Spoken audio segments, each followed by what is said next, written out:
Il y a là ici la Commission électrotechnique internationale de normalisation qui s'occupe des normes dans le domaine électrotechnique. Il y a également l'IUT, n'est-ce pas, qui s'occupe des normes dans le domaine des télécommunications. Bien vrai que moi, je ne faisais pas partie des experts de l'IUT, ce n'était pas mon domaine. Mais alhamdulillah. Par la suite, son Excellence le Président de la République Macky Sall m'a nommé, m'a fait confiance pour la première fois en mon nommant directeur des infrastructures aéroportuaires du Sénégal.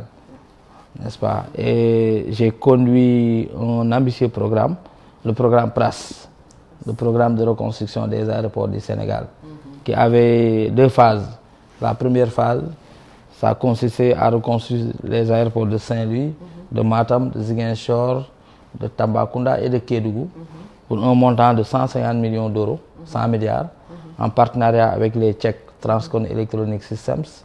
C'est durant même cette période que j'ai conduit la reconstruction de l'aéroport de Saint-Louis, Ousmane Masseck Ndiaye, de Saint-Louis. Et son Excellence le Président de la République Macky Sall l'a inauguré en date du 14 juillet 2022, surtout la partie infrastructure.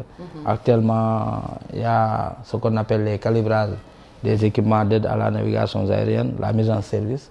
Et bientôt, l'aéroport sera ouvert au grand public. C'est important. Et avant de quitter, l'aéroport de Ourossogui également était à un taux de réalisation satisfaisant. Il y a la seconde phase du PRAS qui consistait à mettre aux normes 8 autres aéroports qui sont Simenti, Bakel, Linguère, Podor, Cap Skirring, Kolda, Kaolack et Sédhiou. Et l'aéroport de Kaolack,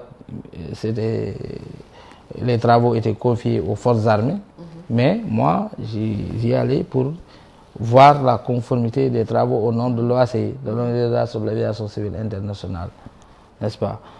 C'est par la suite à la tête de la Société d'aménagement et de promotion des côtes et zones touristiques du Sénégal en date du 28 septembre 2022.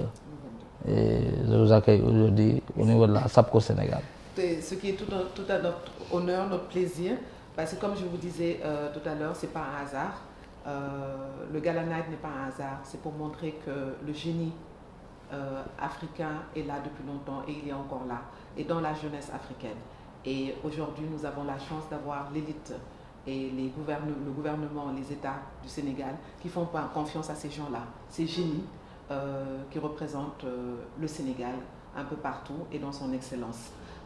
C'est le Black Excellence dont on parle et je pense qu'il n'y a pas mieux pour représenter le Black Excellence aujourd'hui.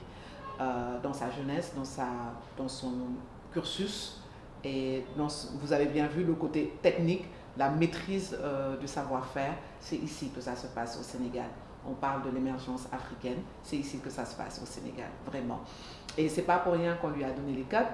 Et ces codes-là nous intéressent, nous, en tant que du fait qu'on ouvre la porte du retour sur les côtes du Sénégal, ici à Ngor, de tous les afrodescendants, de toute la population du monde ici au Sénégal.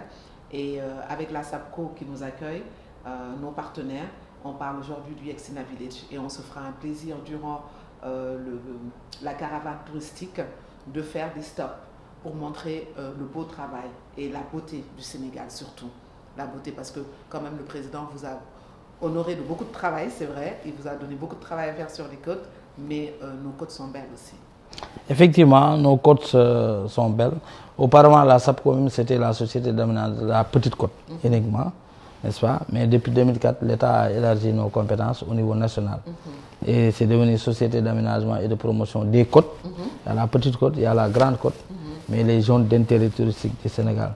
Actuellement, si vous partez vers Diogo, nous sommes en train de construire là-bas une oasis en partenariat avec ZCO, n'est-ce pas? Donc, nous faisons tout pour vraiment rendre également nos plages belles.